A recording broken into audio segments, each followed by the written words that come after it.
طلع البدر علينا من ثنيات الوداع وجب الشكر علينا. فرب اشرح لي صدري ويسر لي أمري واحلل عقدة من لساني يفقهوا قولي. اللهم أخرجنا من ظلمات الوهم وأكرمنا بنور الفهم وافتح علينا بمعرفة العلم وحسن أخلاقنا بالحلم وسهل لنا أبواب فضلك وانشر علينا من خزائن رحمتك. يا فتاح يا عليم افتح علينا فتحا قريبا. يا فتاح يا عليم افتح علينا فتحا قريبا. يا فتاح يا عليم افتح علينا فتحا قريبا برحمتك يا أرحم الراحمين. قال رضي الله تعالى عنهم وعنا بهم إلى أن قال: فصل يسن رفع اليدين في 4 مواضع: عند تكبيرة الإحرام وعند الركوع وعند الاعتدال وعند القيام من التشهد الأول. Alhamdulillah, pada malam hari ini kita kembali dikumpulkan oleh Allah Subhanahu wa Ta'ala dalam sihah wal afiyah, melanjutkan pembahasan kita dari kitab Safinatun Najah, yang dimana pembahasan kita terakhir kemarin membahas berkaitan tentang tasdidatul Fatihah, yaitu pembahasan terakhir kita tentang tasdid yang ada di dalam suratul Fatihah, yang perlu kita perhatikan untuk agar kita betul-betul di dalam membaca suratul Fatihah tidak ada satupun huruf yang kita lewatkan atau tinggalkan. Karena membaca suratul Fatihah termasuk rukun yang sangat penting di dalam salat. La salata liman lam yaqra bi Fatihatil Kitab. Sebagaimana yang Nabi SAW sabdakan, tidak ada salat bagi yang tidak membaca suratul Fatihah. Dalam artian tidak sah salatnya bagi yang dia salat namun tidak membaca suratul Fatihah. Sehingga surat Fatihah itu bukan sekedar harus dibaca, namun bacanya juga harus benar. Dimana kalau membacanya tidak benar ya nggak disebut Fatihah. Yang namanya Fatihah harus kita baca sebagaimana diturunkannya surat tersebut oleh Allah Subhanahu wa Ta'ala kepada Sayyidina Muhammad sallallahu alaihi wasallam. Sallu kama ra'aitumuni usalli. Salatlah kalian sebagaimana kalian melihat aku salat.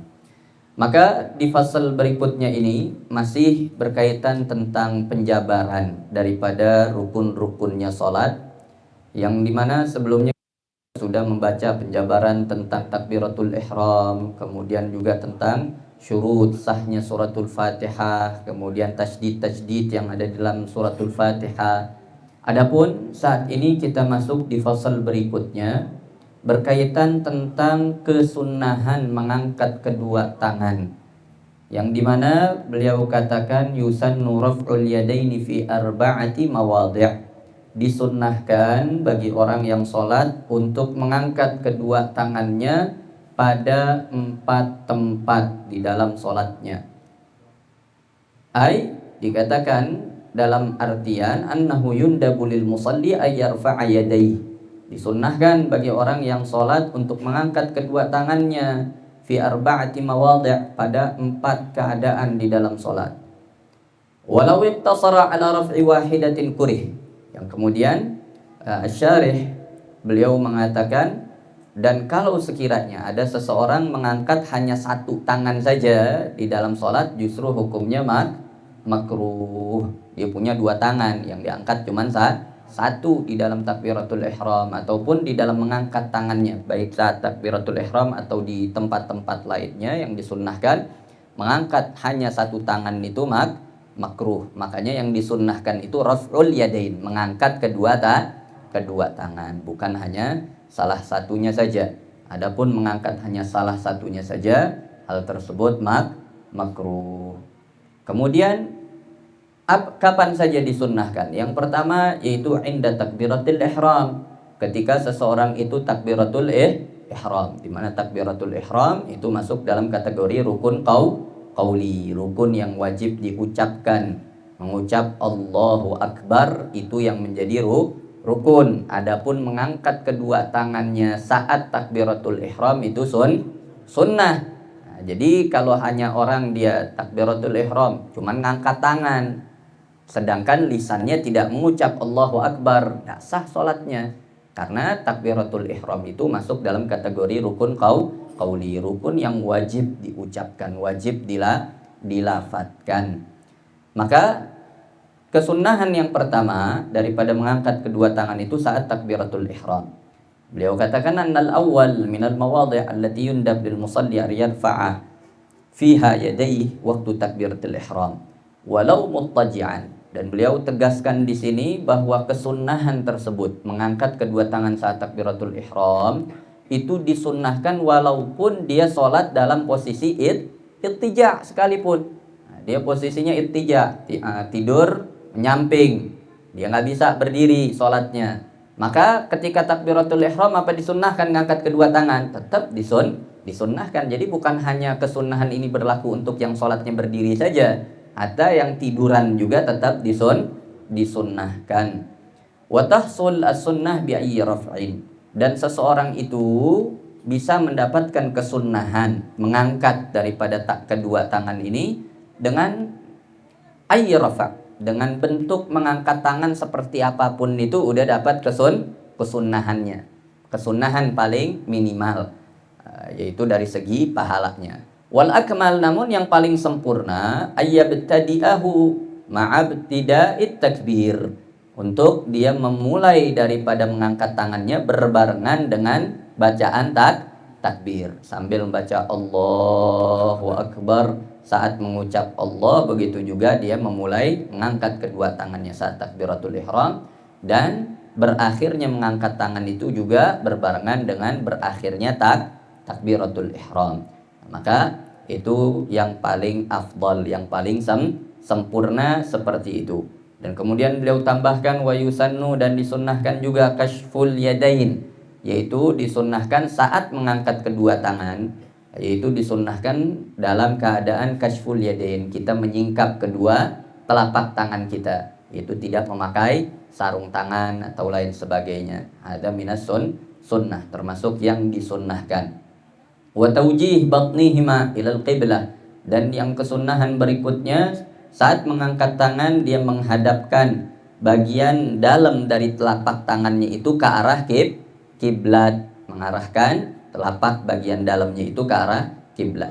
Dan kemudian disunnahkan pula wa tafrij al-asabi' tafrijan wasatan, dan disunnahkan pula untuk tafrij, dia merenggangkan daripada jari-jari tangannya tafrijan wasata, yaitu dengan direnggangkan yang normal, yang sedang-sedang aja. Jadi bukan sampai dimekarin semekar-mekarnya kayak ceker ayam, enggak. Nah, cukup tafrijan wasata, hanya agak direnggangkan yang normal saja. Kemudian wa muhadzatu ru'usil ibhamain syahmatil udhunain, dan menyetarakan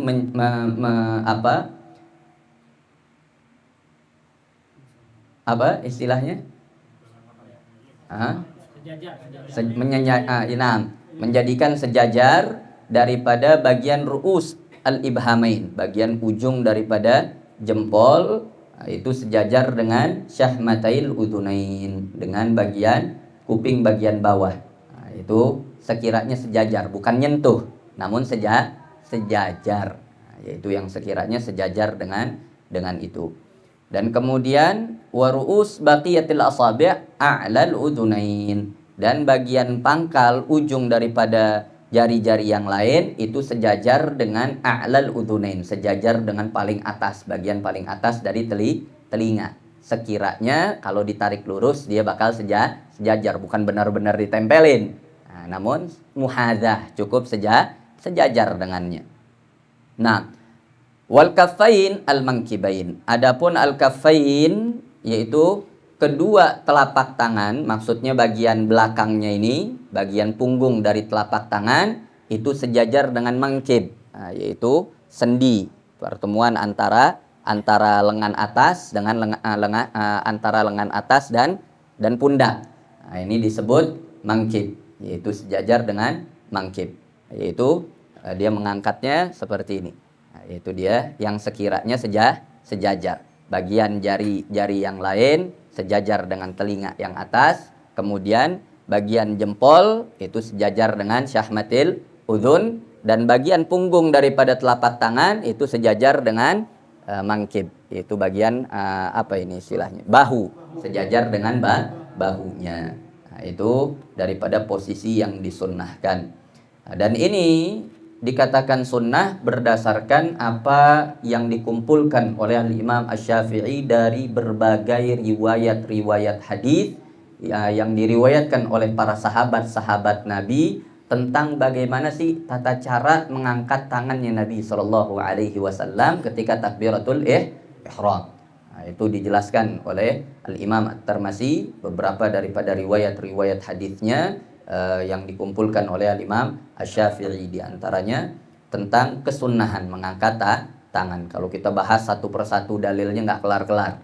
Nah, namun di sini beliau sudah rangkumkan. Intinya ada minas sunnah berdasarkan banyak sekali daripada beberapa riwayat-riwayat hadis dari Nabi Muhammad sallallahu alaihi wasallam. Kemudian yang kedua, disunnahkan mengangkat kedua tangan wa indar ruku', ketika kita mau ruku', bahwa disunnahkan bagi orang yang sholat untuk mengangkat kedua tangannya saat akan ruku'. Wa tahsul as-sunnah, dan seorang itu bisa mendapatkan kesunnahannya bi'ayyi raf'in, dengan mengangkat seperti apapun. Tadi kan yang disunnahkan seperti tadi itu. Namun dia mau mengangkat tangan gimana? Dia mau angkatnya begini, ya boleh-boleh saja, dapat kesunnahannya enggak? Dapat, cuman enggak begitu sempurna kesunnahannya. Dia mau ngangkat begini, ya boleh-boleh saja, mau begini, mau atau begini doang, ngangkatnya asal di bawah. Nah, dapat kesunnahannya enggak? Dapat, cuman dapat kesunnahan yang minimal. Dapatnya pahalanya ya sekadarnya. Nah, maka namun kalau mengangkatnya sesuai dengan banyaknya riwayat-riwayat hadis tadi, makin sempurna pahalanya. Segala cuman ngangkat tangan dengan cara tertentu dapat pahala. Nah, maka jangan kita kemudian menyepelekan. Maka seorang itu dia dapat daripada kesunahan paling minimalnya tadi dengan cara apapun dia ngangkat tangan. Mau tangannya dibuka atau digenggam misalnya, atau mau bagaimana juga, macam-macam orang kadang ngangkat tangan. Ya asal dia ngangkat pokoknya udah dapat kesunahan sebenarnya. Cuman dengan cara yang seperti tadi berdasarkan banyak riwayat hadis yang dirangkumkan oleh Imam Syafi'i, maka itu jauh lebih afdal, menjadi lebih sempurna.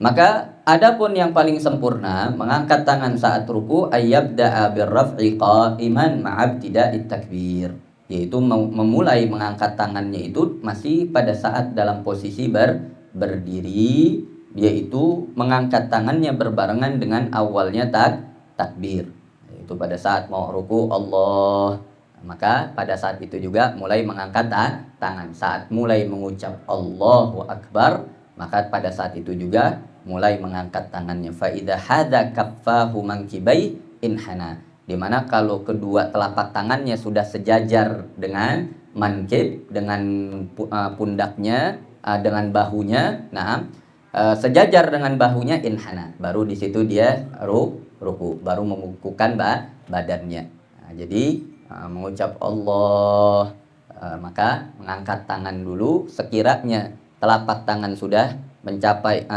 sejajar dengan bahu, baru di situ mulai membungkukkan badannya. Wa yamuddu takbir ila yastaghriq fir ruku', dan hendaknya seseorang itu memanjangkan bacaan takbirnya sampai dia betul-betul dalam posisi ruku'. Dan memanjangkan takbir ini sebagaimana yang pernah kita jelaskan sebelumnya tentang syarat takbiratul ihram, yaitu kesunahan memanjangkan takbir di sini tentunya tidak boleh lebih daripada 5 harakat, atau sebagian pendapat yaitu 7 harakat atau 7 alif. Nah, itu daripada yang dijelaskan oleh kita sebelumnya.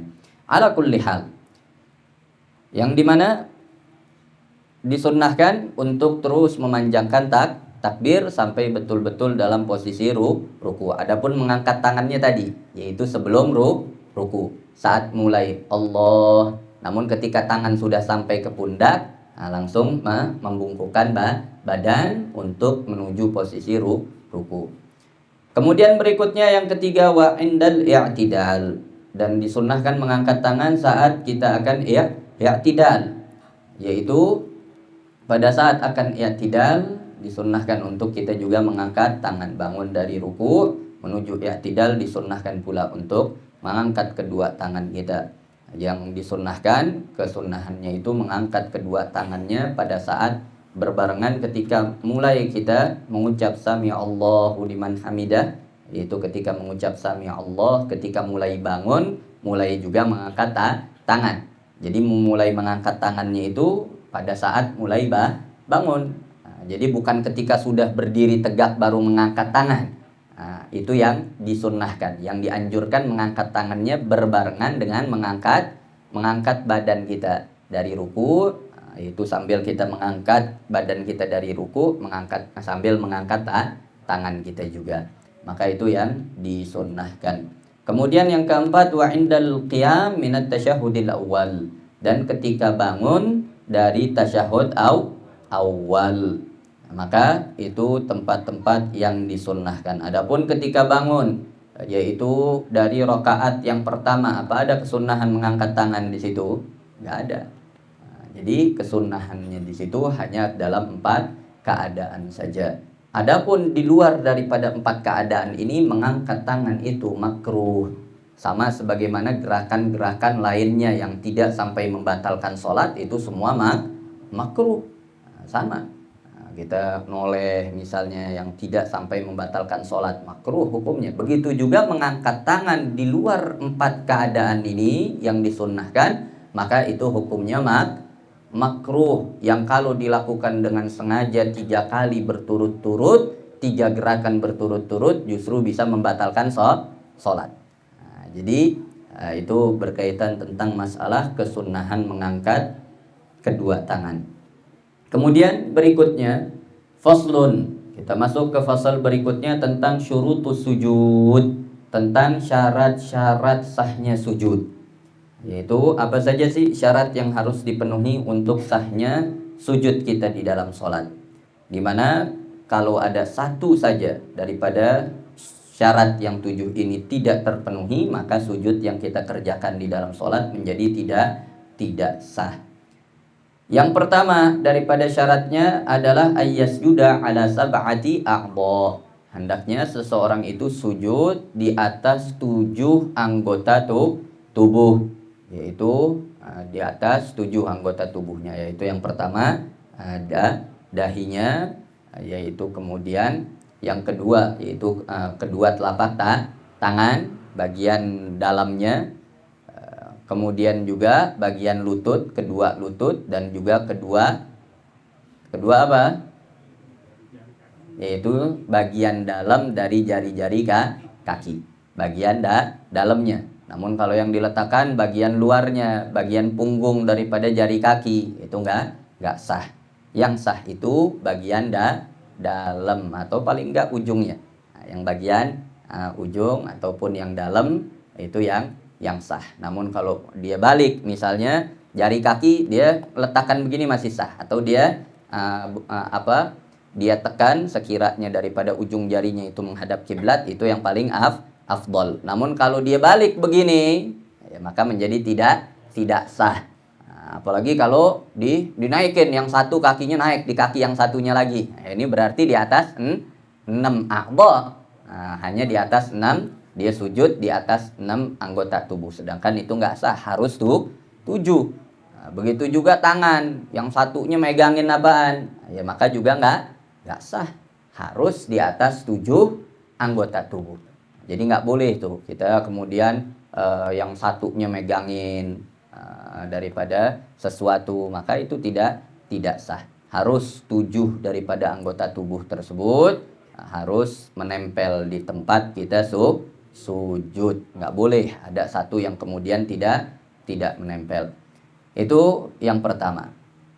Kemudian berikutnya, wa antakuna jabhatuhu maksyufah, dan hendaknya bagian jabhah, bagian dahinya orang tersebut yang sholat haruslah maksyufah, harus tersingkap. Nggak boleh bagian dahi itu tertutup. Nah, itu tidak boleh tertutup, harus tersingkap. Nggak boleh dia kemudian tertutup dengan suatu apapun. Sebagaimana di dalam hadis yang dimana para sahabat ketika dalam satu perjalanan meminta izin kepada Nabi SAW untuk menutup daripada kedua tangan mereka, kedua tangan itu dengan sarung tangan dan kaki dengan sarung kaki, diizinkan oleh Nabi SAW kecuali dahi, tidak diizinkan oleh Rasulullah SAW. Maka itu diantaranya yang menjadi dalil bahwa menyingkap, terbuka dan bersentuhan langsungnya dahi kita dengan tempat sujud itu menjadi syarat sahnya sujud. Dan yang dimaksud dengan jabhah yang wajib menempel di situ ya bagian tengah ini, bagian tengah daripada dahi. Namun kalau bagian sampingnya ya maka itu nggak sah, yang nempel bagian samping nggak sah. Yang nempel itu harus bagian jabhah, bagian tengahnya ini, bagian tengah, yaitu mulai daripada tempat tumbuhnya rambut pada umumnya, kemudian sampai ke janib al-hajibain, yaitu apa yang ada di antara daripada alis, di atasnya alis, maka ini yang kemudian disebut dengan jabhah. Nah, maka jabhahnya tersebut harus tersingkap, harus tertempel. Sebagian daripada bagiannya itu harus ada yang menempel ke tempat sujud. Itu yang kedua. Kemudian yang ketiga, wattahamul bira'sih, dan kemudian agak menekan sedikit dengan kepalanya. Yaitu kepalanya ketika diletakkan nggak boleh ngawang. Yang dimana para ulama mengatakan menekannya itu mesti seperti apa? Apa mesti digesek-gesekin supaya jadi hitam jidatnya? Enggak. Cukup hamul yasir, agak ditekan sedikit saja kepalanya itu. Yang sekiranya di bawah dia ada kapas, itu kapas bakal ngelepes, bakal kempes. Dia punya kapas itu kalau sekiranya ada di tempat kita sujud di atas kapas, itu kapas bakal kempes. Maka itu kadar menekannya. Dan intinya yang namanya kapas, asal kita naruh kepala nggak kita tahan saja, udah pasti bakal kempes itu kapas. Intinya ya jangan ditahan. Kalau kita ngawang, naruh daripada dahi kita di dalam sujud, itu yang menjadi tidak sah. Jadi asalkan intinya kita nggak nahan daripada kepala, itu sebetulnya sudah cukup. Jadi bukan mesti ditekan kita punya kepala apalagi digosok-gosok, enggak. Cukup tahamul yasir, agak ditekan sedikit, dalam artian jangan ditahan daripada naruh kepalanya. Kemudian berikutnya wa adamul huwi li ghairih, dan tidaklah dia turun untuk sujud untuk niatan lain. Jangan dia sujud dengan niatan lain. Nggak boleh, nggak sah. Yang namanya sujud ya harus murni betul-betul niatnya untuk sujud. Namun kalau sekiranya dia sujud gara-gara apa? Lagi baca surat, atau dia lagi i'tidal, dalam posisi i'tidal, kemudian tahu-tahu ada yang jorokin dari belakang. Ada yang jorokin lagi i'tidal, atau kesenggol orang lah, tahu jatuh sekalian dah niatin sujud. Maka di sini niatnya apa? Apa niatnya sujud turunnya tersebut? Huwinya, turunnya dia bukan untuk sujud. Huwinya karena jatuh. Maka kalau yang seperti itu, ya dia berdiri lagi, baru kemudian sujud. Adapun hal tersebut, turunnya kemudian diniatkan sekalian untuk sujud, nggak sah yang seperti itu. Jadi wajib dia kembali lagi ke posisi i'tidal, baru kemudian turun dengan niatan untuk sujud. Nah, kemudian dan hal tersebut dikatakan di dalam Nailur Raja bahwa beda halnya lagi kalau lau saqata minal huwi lahu, Beda halnya kalau dia jatuh dari udah turun untuk sujud, dia lagi turun mau sujud, tahu-tahu dengkulnya nggak kuat, tahu-tahu nyusruk jatuh. Nah, dalam posisi lagi turun mau sujud, dia udah posisi mau turun, tahu-tahu entah gimana, tahu-tahu nyusruk jatuh, sekalian diniatin sujud. Nah, maka yang seperti ini sah. Nah, kalau nyusruk emang udah dalam posisi lagi turun, lagi posisi mau turun, udah dari i'tidal, bukan jatuh dari i'tidal, jatuhnya pas lagi mau sujud, udah mau turun sujud, tahu-tahu entah gimana nyusruk. Nah, maka yang seperti itu masih tetap sah. Beda halnya dengan yang tadi, dia dalam posisi berdiri kemudian jatuh. Nah, ya maka yang seperti itu tidak sah, dia wajib balik daripada posisi ke posisi i'tidalnya. Nah, kemudian berikutnya wa alla yasjuda ala syai'in yataharraku biharakatih. Dan hendaknya seseorang itu sujud tidak boleh di atas sesuatu yang bergerak dengan gerakan salatnya. Enggak boleh. Seorang dia sujud yaitu dahinya tersebut menempel di atas sesuatu yang bergerak dengan gerakan salat. Ini kofiah itu bergerak dengan gerakan salat. Kita diri, dia ikut diri, kita kemudian sujud, ruku, dan dia bergerak dengan setiap gerakan salat kita, ruku, i'tidal, kemudian sujud, bangun dari sujud, dia terus ikut daripada gerakan salat kita. Begitu juga ini rida, dia yataharrak, dia bergerak sesuai dengan gerakan salat kita. Tiap kita gerak di dalam gerakan salat, dia juga ikut gerak. Begitu juga gamis atau perempuan juga memakai misalnya mukena. Nah, memakai mukena itu ya taharrak biharakatihi. Nah, itu bergerak dengan gerakan salatnya. Maka kalau ada perempuan pakai mukena, kemudian pas lagi sujud itu mukena ngemper di depannya, di tempat sujudnya, kemudian sujud di atas itu mukena, sah atau tidak? Enggak sah. Kalau semua bagian dahi itu menempelnya di atas mukena. Maka itu hukumnya menjadi tidak sah. Atau kita pakai rida, pas lagi sholat nih rida, tahu-tahu ada di tempat sujud kita sujud di atas rida, sah atau enggak sah, karena nih rida bergerak dengan gerakan sholat. Nah, maka itu enggak sah, kecuali kalau kita sujud di atas sesuatu yang dia tidak bergerak dengan gerakan sholat kita. Seperti kita pakai ridanya panjang 2 meter tuh rida, ngemper ke bawah misalkan. Maka ini rida yang panjang ketika kita sholat misalkan. Ini rida panjang begini. Ini terlepas daripada hukum dilarang atau tidaknya. Nah, dapat dosa atau enggaknya. Karena ini masuk minal isbal yang dilarang oleh Nabi SAW dalam artian makruh. Nah, maka terlepas daripada makruh atau tidaknya, orang dia punya ridanya panjang. Nah, ngemper sampai ke bawah. Di mana bagian ujungnya itu ketika dia berdiri dia diam, nggak bergerak. Ketika ruku, ketika i'tidal, bagian ujungnya itu bergerak atau enggak? Nggak bergerak dengan gerakan sholat kita. Kemudian kita sujud di atas bagian daripada rida kita itu yang nggak bergerak dengan gerakan sholat kita, sah atau tidak sujudnya? Sah. Nah, maka sah. Atau kita di atas sejadah itu gerak dengan gerakan sholat kita atau enggak? Enggak, dia begitu-begitu saja, tetap di tempatnya. Nah, maka yang seperti itu hukumnya sah. Yang enggak boleh itu kita sujud di atas sesuatu yang bergerak dengan gerakan sholat kita. Sedangkan yang harus menempel langsung itu bagian mana? Hanya dahi. Adapun bagian tangan, itu sunnah untuk menempel langsung ke tempat sujud.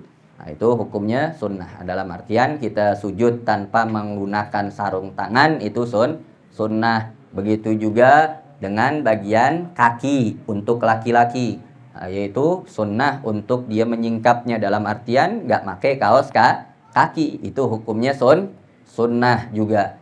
Adapun untuk perempuan ya bagian kaki ya wajib ditutup karena termasuk bagian aurat di dalam sholat, dan lutut juga justru wajib bagi laki-laki karena mimbab malayatimul wajib illa bihi fahuwa wajib. Karena itu daripada suatu yang walaupun lutut itu bukan aurat, cuman kita nggak mungkin bisa menutup betul-betul bagian aurat kita kecuali dengan menutup sebagian dari paha, sebagian daripada lutut tadi, afwan.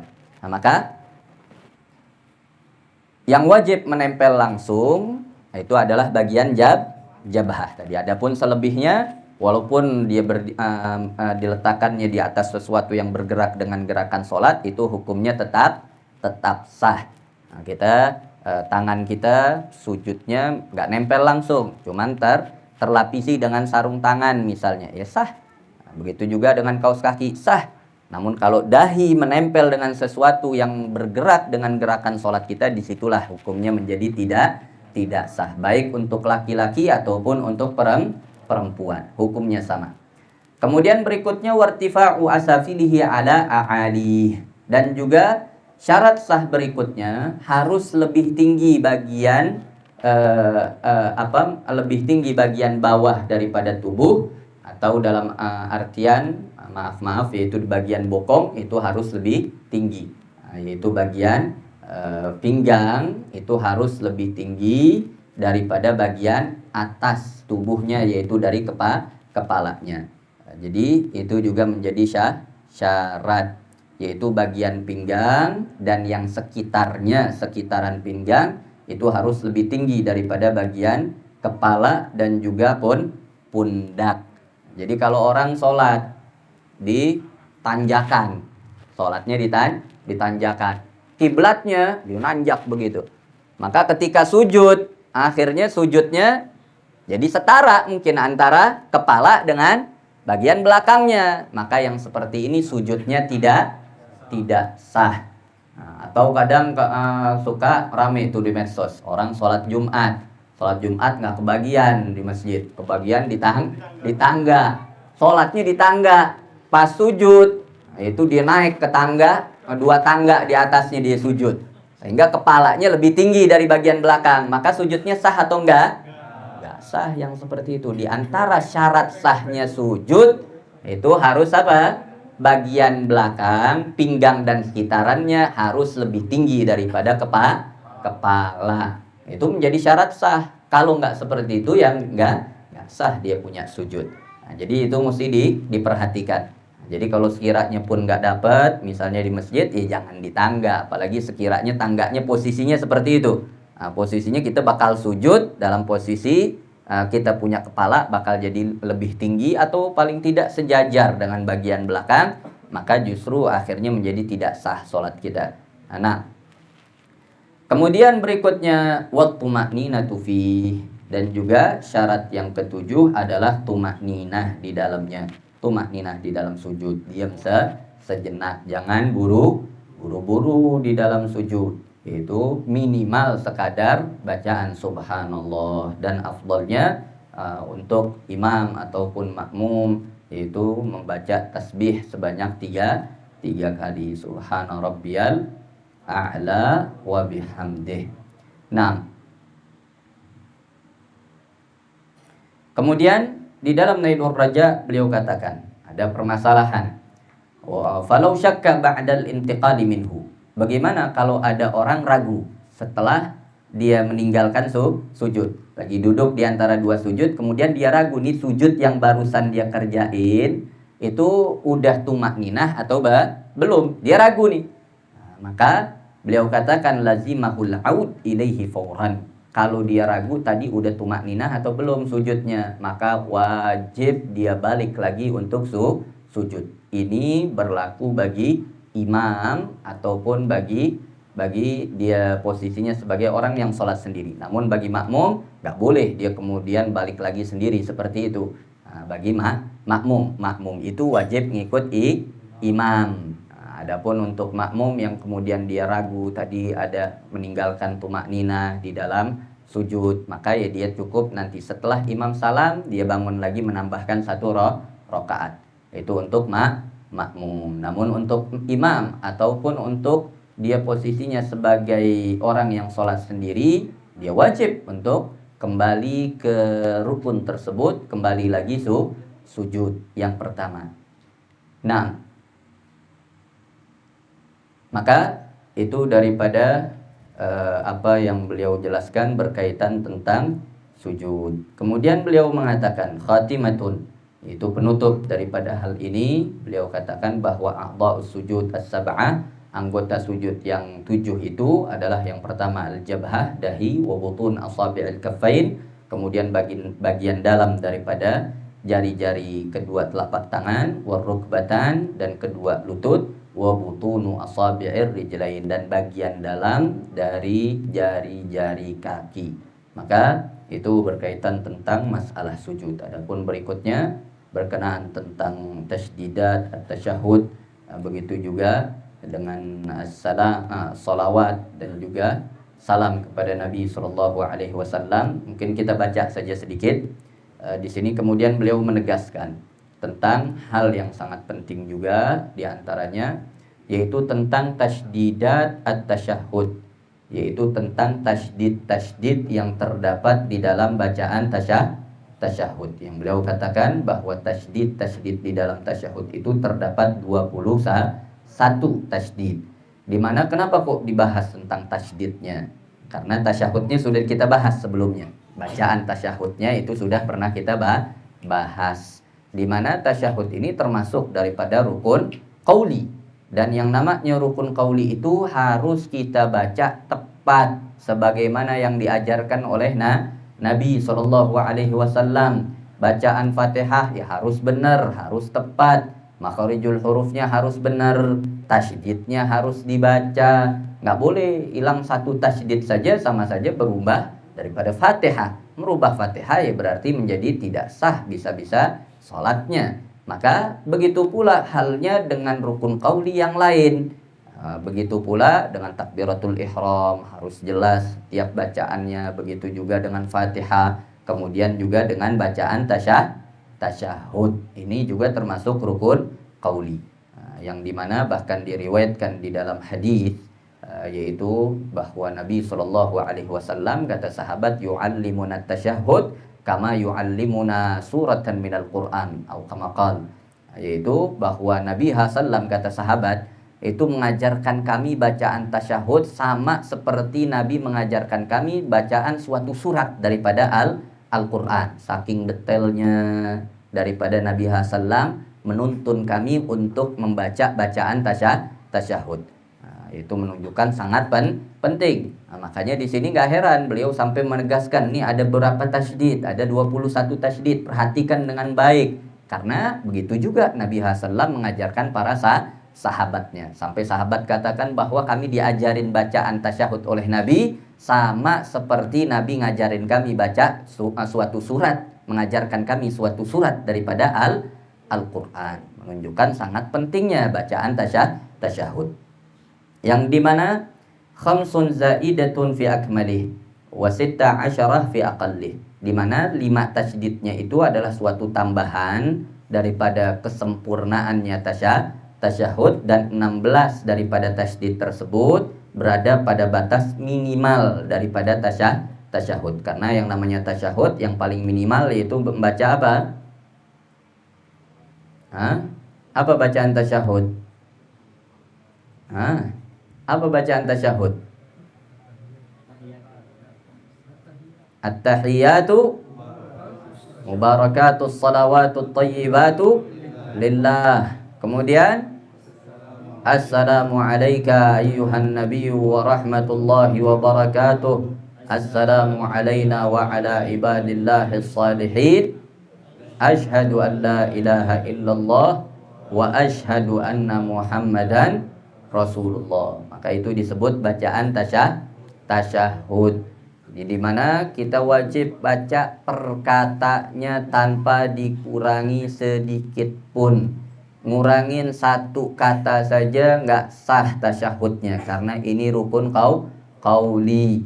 Namun di dalam bacaan tasyahud yang tadi kita baca itu ada beberapa kata yang sunnah.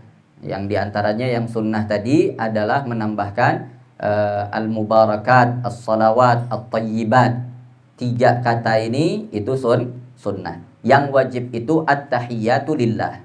Itu yang paling minimal. At-tahiyatu lillah itu yang wajib. Adapun menambahkan al-mubarakat, as-salawat, at-tayyibat itu hukumnya sunnah. Kemudian juga membaca assalamu alaika. Kemudian juga assalamu alaina dengan alif lam itu hukumnya sunnah. Yang wajib tanpa alif lam. Yang wajibnya itu tanpa alif lam. Salamun alaika ayyuhan nabi. Salamun alaina wa ala ibadillahi salihin. Jadi 5 kata ini di dalam tasyahud itu hukumnya sunnah. Sisanya wajib. Sisanya wajib untuk dibaca per katanya. Per setiap tasydidnya itu wajib dibaca. Kurang satu saja nggak sah dia punya tasyahud. Dan tasyahud ini juga mengingatkan kita tentang peristiwa Mi'rajnya Nabi Sallallahu Alaihi Wasallam ketika berjumpa dengan Allah Subhanahu Wa Taala. Diriwayatkan bahwa Nabi Sallam mengawali perjumpaannya dengan Allah Subhanahu Wa Taala yaitu dengan mengucapkan salam penghormatan kepada Allah Subhanahu Wa Taala dengan mengucapkan at-tahiyatu lillah atau at-tahiyatul mubarakatus salawatut thayyibatu lillah, yaitu salam penghormatan dan segala keberkahan dan segala solawat dan hal-hal yang baik itu semua lillah, itu semua hanya milik Allah, untuk Allah Subhanahu Wa Ta'ala. Itu yang Nabi Sallam ucapkan. Kemudian Nabi Sallam membalas daripada salam penghormatan Nabi dengan mengucapkan assalamu alayka ayyuhan nabiyyu wa rahmatullahi wa barakatuh. Yaitu salam atasmu. Assalamu alayka ayyuhan nabi, wahai seorang nabi, yaitu Sayyidina Muhammad sallallahu alaihi wasallam, wa rahmatullahi wa barakatuh. Begitu juga rahmat dari Allah atasmu dan keberkahan dari Allah atasmu. Maka kemudian Nabi sallallahu alaihi wasallam di maqam tersebut ketika mi'rajnya Nabi sallam, maka Nabi sallam tidak melupakan umatnya. Nabi pengen umatnya juga ikut di dalam salamnya Allah Subhanahu Wa Ta'ala, agar itu salam gak hanya untuk diri beliau, namun Nabi sallam menambahkan assalamu alaina wa ala ibadillahis salihin. Ya Allah, salam atas kami dan juga kepada hamba-hamba Allah yang saleh. Itu siapa yang dimaksud hamba-hamba Allah yang saleh? Sebagian ulama mengatakan yakni al-muslim, dan juga kepada hamba-hamba Allah yang berislam, mengakui Allah sebagai itu Tuhannya. Atau ada juga yang mengartikan soleh itu bukan sekedar muslim, namun orang yang menjalankan hukukillah wa hukuk ibadillah, orang yang menjalankan hak-haknya Allah dan hak-haknya makhluk-makhluk ciptaan Allah Subhanahu Wa Ta'ala. Itulah yang dimaksud dengan hamba Allah yang soleh, yang dia menjalankan segala haknya Allah dan menjalankan segala hak-haknya makhluk ciptaan Allah Subhanahu Wa Ta'ala. Maka bayangkan bagaimana Nabi Sallam itu sangat cinta kepada umatnya. Ketika dekat dengan Allah, ketika sedang diajak khitab dengan Allah Subhanahu Wa Ta'ala, maka Nabi Sallam yang diingat adalah umatnya. Nggak mau rahmat dari Allah hanya untuk beliau sendiri. Beliau minta agar salam tersebut juga tercurah limpahkan kepada hamba-hamba Allah yang saleh dari umat Nabi Muhammad sallallahu alaihi wasallam. Assalamu alaina wa ala ibadillahis salihin. Yang kemudian saat itu ketika terjadi daripada ucapan tadi, para malaikat dan makhluk-makhluk Allah Subhanahu Wa Ta'ala yang menyaksikan, mereka semua seraya mengucapkan asyhadu an la ilaha illallah wa asyhadu anna muhammadan rasulullah. Itu semua yang menyaksikan kejadian tersebut dari para malaikat, mereka semua mengucapkan asyhadu an la ilaha illallah, saya bersaksi bahwasanya tiada Tuhan selain Allah yang patut disembah, dan saya juga bersaksi Sayyidina Muhammad adalah utusan Allah Subhanahu Wa Ta'ala. Dan juga membaca wawunya wa asyhadu itu juga menjadi kewajiban. Nggak boleh kita buang wawunya. Kita buang wawunya nggak sah bacaan tasyahud kita. Nah, kalau di dalam adzan justru sunnahnya dibuang, nggak ada wa asyhadu anna muhammadar rasulullah, langsung asyhadu. Namun kalau di dalam tasyahud justru wajib wa asyhadu. Kalau di dalam tasyahud wajib wa asyhadu, karena sallu kama ra'aitumuni usalli. Nabi perintahkan kita, salatlah kalian sebagaimana kalian melihat aku salat. Yang diajarkan oleh Nabi ya dengan wa asyhadu, dengan ada waw. Jadi wawunya pun nggak boleh dibuang. Satu huruf pun nggak boleh terbuang daripada bacaan tasyahud.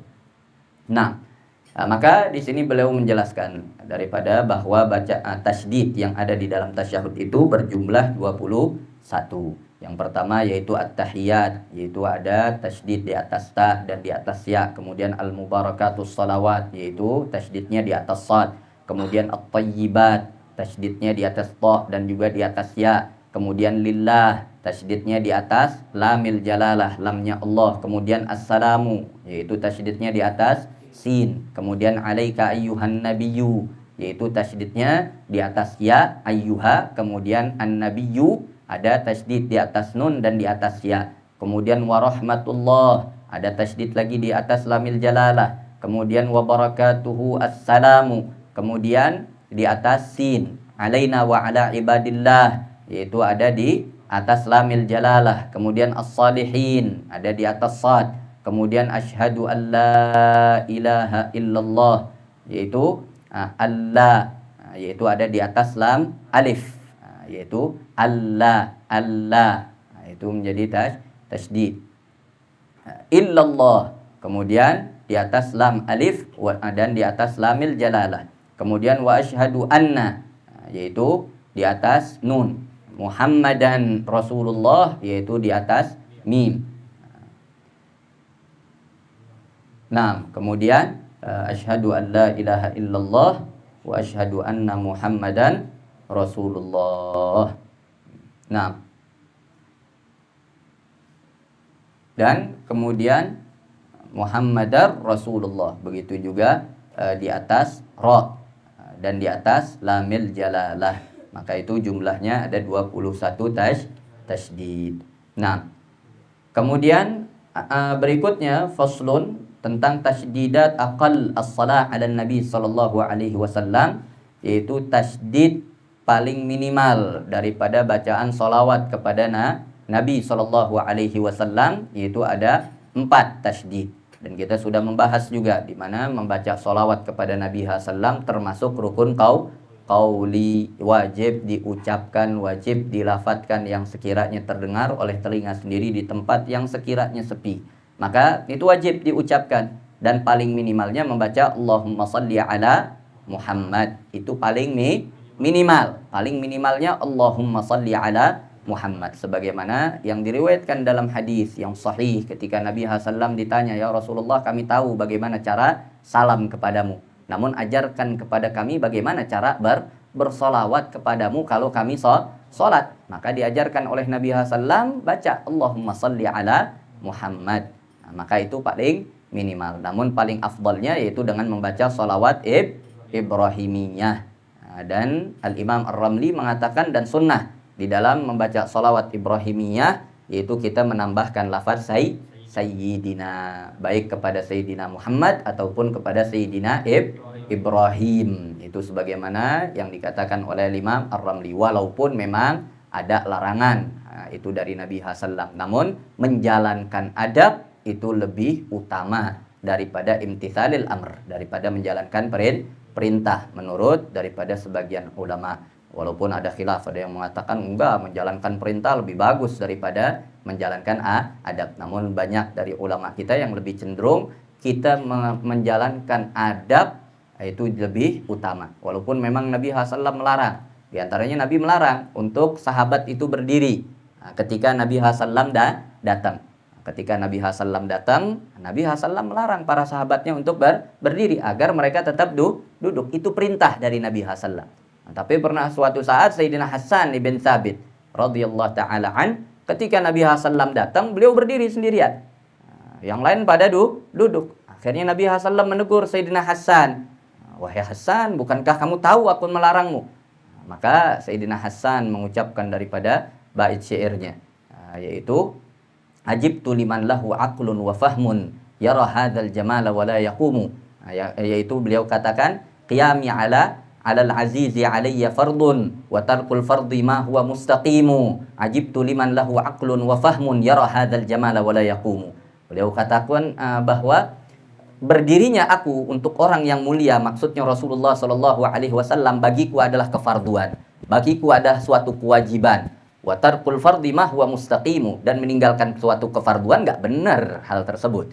Nah, maka dan aku merasa takjub, merasa heran kepada orang yang melihat keindahan semacam ini namun dia tidak berdiri untuk menghormatinya.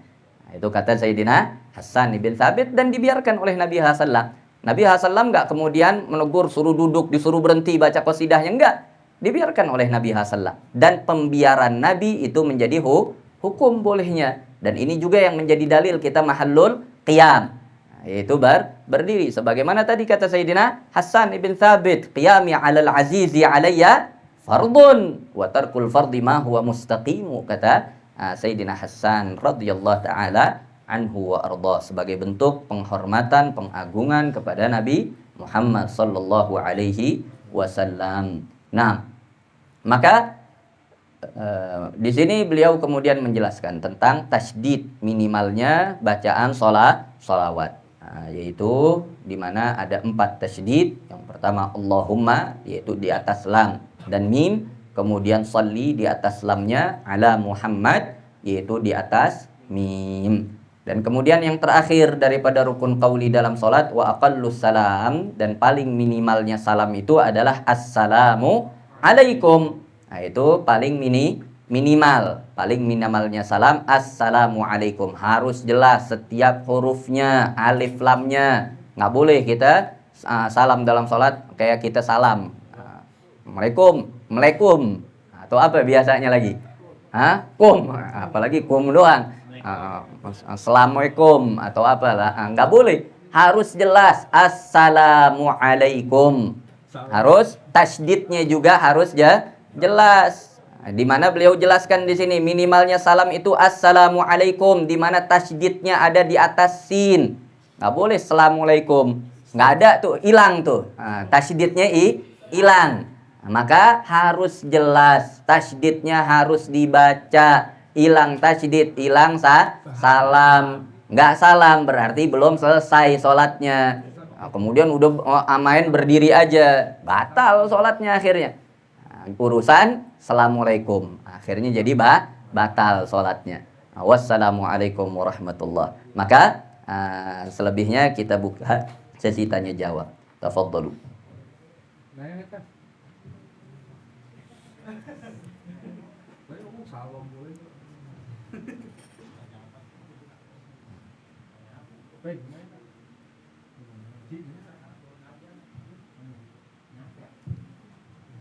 Baik, Assalamualaikum warahmatullahi wabarakatuh, Habib. Waalaikumsalam warahmatullahi wabarakatuh. Izin bertanya Habib, mengenai sholat tadi pada saat sujud untuk bagian dahi nggak boleh ada halangan apapun ya Habib. Tapi bagaimana dengan orang yang berambut panjang Habib, dia lupa bawa peci dan sholat, terus katanya makruh kalau untuk diikat gitu Habib. Terus bagaimana jika rambutnya terurai dan kena dahi pada saat sujud, rambut panjang itu? Terima kasih ya Habib. Nah, barakallahu fikum. Jadi bagaimana kalau orang yang dia sekiranya memiliki rambut yang panjang, ya maka sebelum sujud ya dia singkat daripada rambutnya. Nah, memang itu sebagaimana di dalam hadis yang sahih Nabi SAW melarang, yaitu untuk mengikat rambut ketika sholat, yaitu yang sebagian ulama seperti Al-Imam Ibnu Hajar di dalam Fathul Bari, ketika mensyarahkan akan hadis tersebut, beliau mengatakan bahwa kesunahan tersebut di antara hikmahnya bahwa rambut kita pun ingin ikut sujud, bergerak dengan gerakan sujud kita. Ketika diikat, ya justru dia nggak bisa ikut juga sujud. Ada min hikmati. Adapun bagi yang berambut panjang, sedangkan diikat makruh. Nah, sedangkan kalau nggak diikat, bakal nutupin dahi. Ya sebelum sujud agak disingkat sedikit. Yang sekiranya bagian dahinya atau ada bagian dari dahi. Dan yang wajib menempel itu bukan semuanya, cukup sebagian. Cukup sebagian. Bahkan sampai ulama mengatakan kalaupun ada jarum yang menempel, cuman yang kena seujung jarum saja ke dahi, sudah sah. Nah, jadi nggak mesti semua. Nggak mesti semuanya itu nempel, cukup ada bagian dari dahi yang menempel langsung, walaupun yang sebagiannya mungkin tertutup dengan sesuatu, sah, asal ada suatu bagian dari dahi yang menempel. Wallahu a'lam. Nah.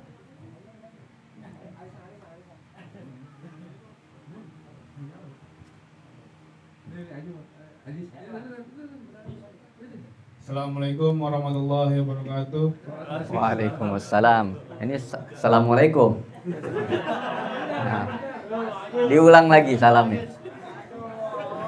Assalamualaikum warahmatullahi wabarakatuh. Waalaikumsalam warahmatullahi wabarakatuh.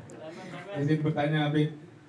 Dulu saya kecil diajarin pas ngaji itu bacaan atayat akhir itu lupa.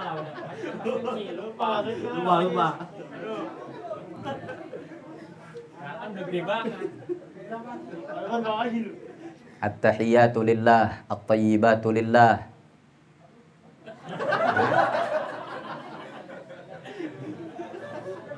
Bagaimana bacaannya? masalah gini, Bib. Makodam tuama, akhor tuama, antala bimini, antamu. Pokoknya gitu, Bib. Saya lupa bacanya, Bib. Nah, terus yang saya dengar ustadz ataupun imam yang membaca itu pakai bacaan lain, Bib. Itu boleh jelasin nggak, Bib? Bacaan akhir itu apa, Bib? Nah, jadi yang namanya tasyahud di dalam madhab Imam Syafi'i adalah sebagaimana yang tadi kita jelaskan, yaitu disebut tasyahud, atau kalau kita dalam di Indonesia disebutnya tahiyat karena diawali dengan at-tahiyat. Adapun para ulama lebih suka menyebut tahiyat itu dengan bacaan tasyahud karena di dalam rangkaian bacaan tahiyat itu yang paling agung, yang paling mulianya itu adalah ucapan asyhadu an la ilaha illallah wa asyhadu anna muhammadar rasulullah. Itu adalah bacaan yang paling mulianya, yang paling agung. Makanya para ulama lebih cenderung suka menyebutnya bacaan tasyahud, sebagaimana para sahabat juga menyebutnya sebagai bacaan tasyahud. Nah, maka itu yang disebut dengan tasyahud. Namun ada kesunnahan. Di antaranya ada kesunnahan yang hendaknya kita lakukan setelah membaca solawat, setelah tasyahud dan setelah solawat, sebelum salamnya kita, itu kita disunnahkan juga untuk membaca doa, untuk membaca doa. Di antaranya doa tadi, yaitu memohon ampunan kepada Allah Subhanahu wa taala atas apa yang telah lampau, yang daripada dosa yang pernah kita lakukan, yang pernah kita kerjakan. Begitu juga para ulama di antaranya menganjurkan. Jadi bacaan tadi yang antum diajarkan itu untuk dibaca setelah selesai tasyahud. Nah, jadi setelah selesai tasyahud itu sebagai doa. Nah, jadi bukan setelah selesai salam, enggak. Sebelum salam. Sebagaimana kita juga dianjurkan oleh Nabi SAW untuk meminta perlindungan kepada Allah Subhanahu wa taala dari 4 hal. Yaitu Allahumma inni a'udzubika min azabil qabr wa min azabin nar wa min fitnatil mahya wal mamat wa min fitnatil masihid dajjal, yang dimana Nabi SAW itu memerintahkan para sahabatnya untuk membaca, memohon perlindungan kepada Allah dari 4 hal tadi, yaitu memohon perlindungan min fitnati min azabil qabr, dari azab kubur, kemudian dari azab neraka, kemudian dari fitnahnya kehidupan dan kematian, dan kemudian dari fitnahnya masihid dajjal. Ini dianjurkan, Nabi SAW memerintahkan dubura kulli shalah, untuk dibaca di akhir dari setiap salat, yaitu sebelum salam. Nah, bahkan ini kesunnahannya ini sampai Syekh Nawawi sendiri, beliau mengatakan bahwa kesunnahannya itu akan sangat ditekankan. Bahkan Al-Imam Asy-Syibramallisi beliau katakan makruh meninggalkan bacaan ta'awudz tadi. Hukumnya makruh karena sebagian ulama ada yang memandang bacaan ta'awudz seperti tadi hukumnya wajib. Bahkan Al-Imam Tawus dikatakan beliau pernah memerintahkan anaknya untuk ngulangin sholat gara-gara nggak baca ta'awudz tadi. Ketika habis tasyahud nggak baca Allahumma inni a'udzubika min adzabil qabr wa min adzabin nar wa min fitnatil mahya wal mamat wa min fitnatil masihid dajjal. Beliau perintahkan anaknya untuk ngulangin sholat gara-gara tidak membaca daripada ta'awudzat tadi. Jadi kesunnahannya itu yaitu disunnahkan di setelah daripada tasyahud. Dan juga walaupun memang di dalam madhab, di luar daripada madhab Syafi'i, ada yang lebih mengutamakan daripada bacaan tasyahud yang lain. Yaitu seperti dalam madhab Imam Malik itu lebih mengedepankan ada riwayat at-tahiyatu lillah, at-tayyibatu lillah. Itu daripada sebagian riwayat. Namun itu di dalam madhab Imam Malik dan beberapa a'immah lainnya. Namun apa yang kita jelaskan barusan itu sebagaimana dalil yang dipegang oleh Imam Asy-Syafi'i rahmatullah taala alaihi. Nah, ada lagi pertanyaan lain? Assalamualaikum warahmatullahi wabarakatuh. Waalaikumsalam warahmatullahi wabarakatuh. Habib mau tanya nih, tadi di tasawuf itu kan ada kalimat syahadat ya. Nah tapi pernah juga ngajar ada yang Muhammadun nih. Nah kalau Muhammadun itu masuk bahan kopi atau nyali gitu. Terus yang kedua ada teman yang lagi kondisinya nih lagi di ICU juga. Dia entar sadar atau enggak. Nah itu kewajiban sholatnya gimana? Terus kalaupun mau ngelakuin kewajiban sholatnya itu modelnya kayak apa gitu? Ya, Assalamualaikum warahmatullahi wabarakatuh. Waalaikumsalam warahmatullahi wabarakatuh. Nah, jadi kalau sekiranya di dalam bacaan tasyahud dia membaca Muhammadun, padahal seharusnya Muhammadur Rasulullah, ada tasydid di situ. Maka yang jadi pertanyaan tadi itu masuk lahnul jali atau lahnul khafi. Ya, di mana di dalam tajwid ada istilah, ada lahnul jali. Ada lahn, kesalahan baca yang jali, yang begitu nampak jelas. Adapun yang khafi istilahnya yaitu yang nggak semua orang tahu, nggak semua orang ngeh. Nah, maka ada masuk dalam kategori lahnul khafi. Muhammadun Rasulullah atau Muhammadur Rasulullah. Wallahu a'lam. Adapun untuk pertanyaan yang kedua, yaitu tentang tadi orang yang sakit di ICU. Nah, yang dia sekiranya kadang sadar, kadang tidak. Yang intinya kadang kesadarannya itu pun mungkin tidak diketahui. Nah, cuman dia sendiri mungkin, atau dokter yang tahu entar sadar, entar enggak. Maka pernah kita jelaskan di sini bahwa yang namanya kewajiban sholat itu berlaku bagi orang yang berakal. Dalam artian dia dalam keadaan sadar secara penuh. Namun orang yang dalam keadaan tidak sadar, koma, selama seluruh waktu sholat, maka sholat tersebut yang dia seluruhnya itu dalam keadaan tidak sadarkan diri, nggak menjadi kewajiban baginya. Nah, orang misalnya dia pingsan dari duha, kemudian bangun-bangun kapan? Maghrib baru bangun. Ini pingsan nih, bukan tidur. Bukan karena kecapean, tidur, bangun-bangun maghrib. Nah, beda cerita. Tidur sama pingsan beda. Ini dia pingsan. Pingsan dari duha, bangun-bangun baru sadar pas maghrib. Nah, maka yang seperti ini apa wajib dia qadha zuhur dan asar? Enggak ada kewajiban. Enggak ada kewajiban. Karena pada saat yang namanya kewajiban sholat, itu baru menjadi wajib ketika masuk waktunya. Dan pada saat masuk waktu dia dalam keadaan mukallaf. Dan pada saat waktu tersebut ada, pembebanan itu ada, dia dalam posisi mukallaf. Sedangkan orang yang hilang akal ghair mukallaf, dia bukan orang yang dibebani oleh Allah dengan hukum-hukum syariat. Nah, sehingga enggak menjadi kewajiban baginya di waktu-waktu yang dia tidak sadar.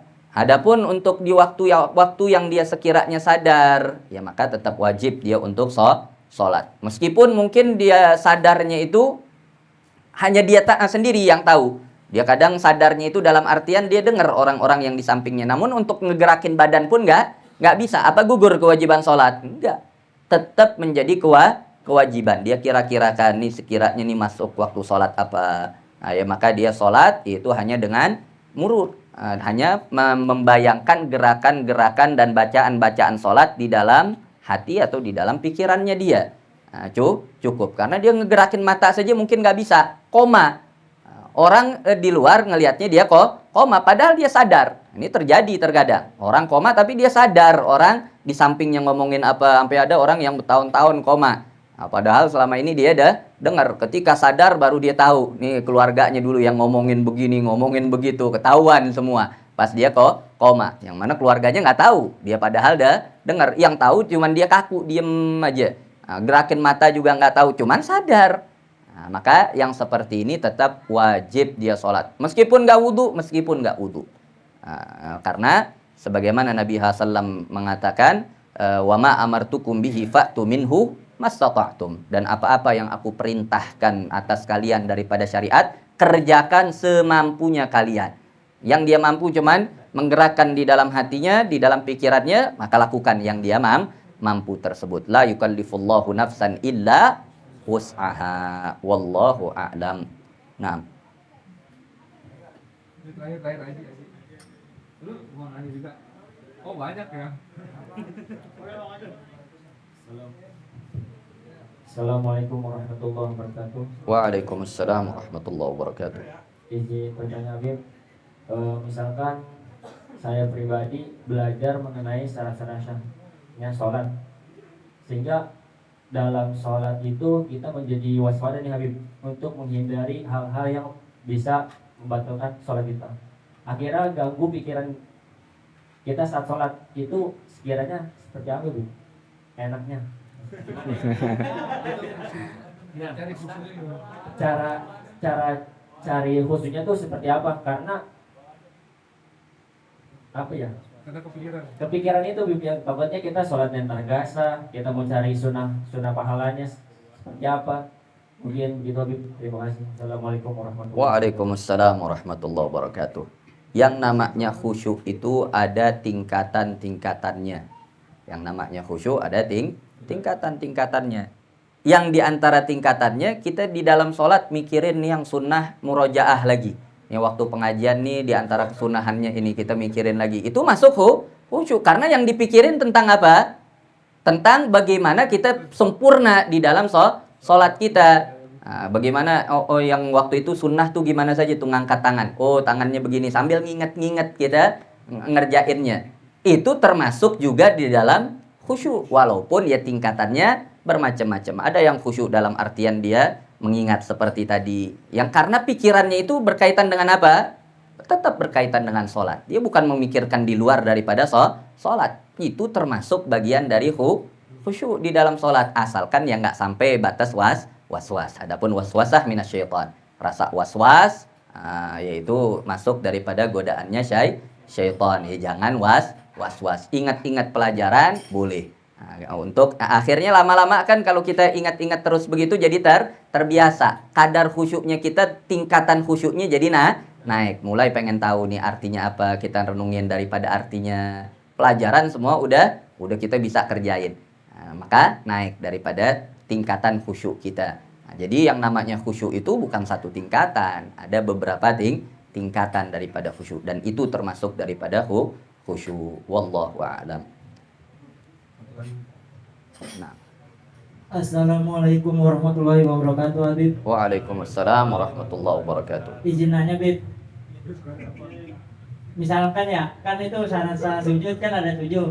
Kayak misalkan apa, 2 tangan, 2 dempul, dahi, sama telapak kaki kan. Nah, misalkan saya amit-amit jatuh dari motor, terus dempul lecet. Nah, satu doang tuh.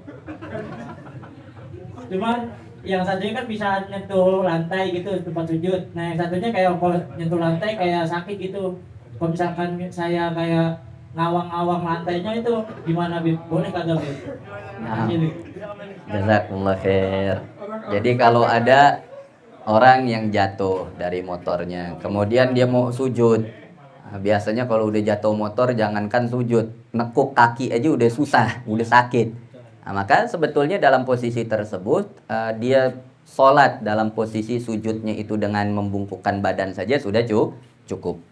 Itu sudah cukup. Namun kalau sekedar lecet, nekuk masih bisa. Cuman kalau nempel sakit. Nah, maka itu menjadi suatu kedaruratan. Boleh sekiranya dia agak ngawang sedikit, itu diperbolehkan. Jangankan cuman agak ngawang, duduk saja boleh. Itu kan dalam keadaan darurat. Nah, dalam keadaan darurat. Namun sekiranya tanpa adanya kedaruratan tadi, ya tetap wajib Dan kapan sih dikatakan dia boleh untuk tadi tidak menjalankan daripada keharusannya? Ada yang dia agak ngawang sedikit, yaitu sekiranya kalau dia letakkan membuat dia bakalan sakit dan menghilangkan kekhusyuan dia di dalam sholat. Menghilangkan kekhusyuan dia di dalam sholat atau kesempurnaan khusyuknya jadi berkurang. Dimana kalau nggak dia letakkan bisa tetap khusyuk dia. Namun kalau sampai nyentuh, ketekan, nah, jadi udah teriak au, jangankan teriak au, atau tadinya mau khusyuk jadi hilang kekhusyuannya. Nah, ahlan wa sahlan.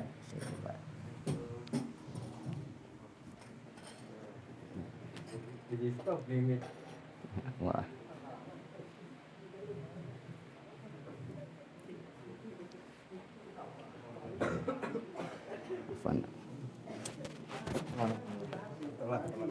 Astagfirullah.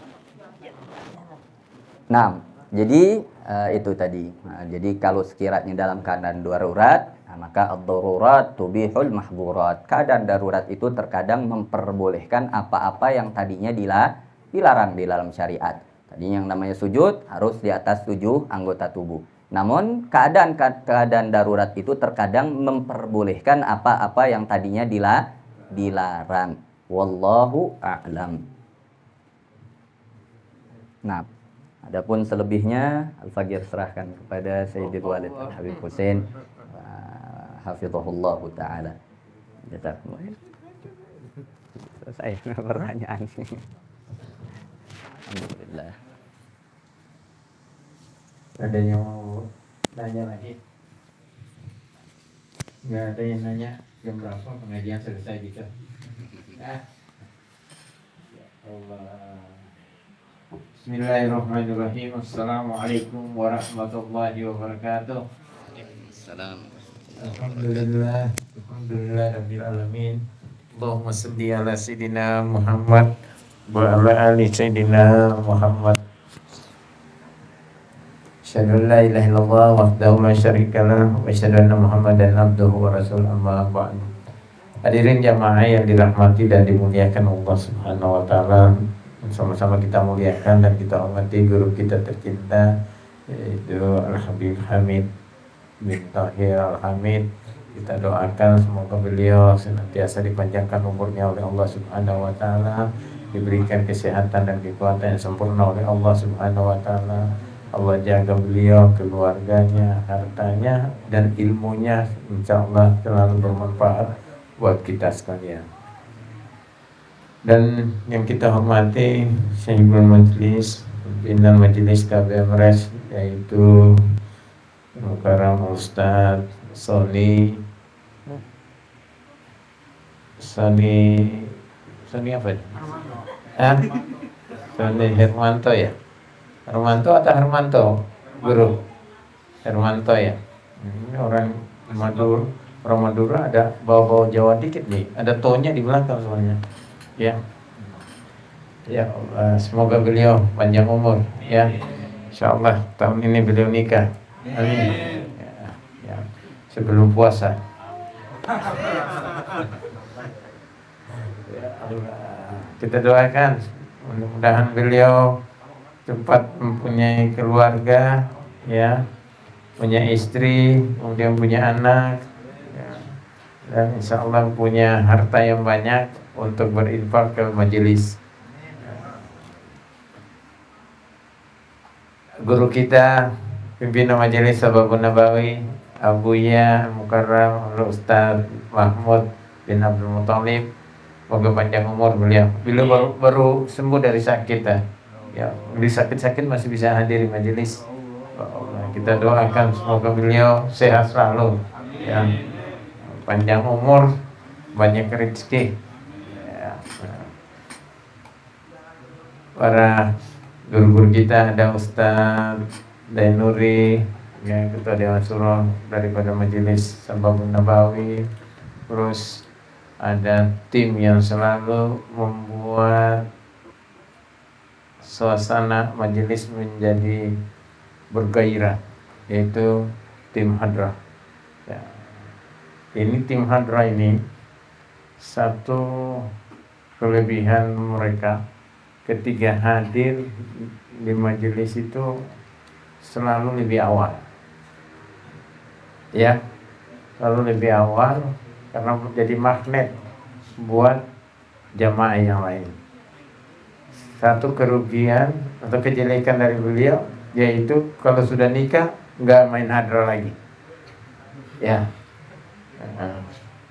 udah jalan, udah takut sama istri. Ya. Dia biasa bubar dia nggak hadir, nggak ikut main hadrah lagi. Udah, jadi mudah-mudahan yang main hadrah ini nggak nikah. Ya, lebih khusus khalifahnya, ya Ustaz Faisal, biar dia.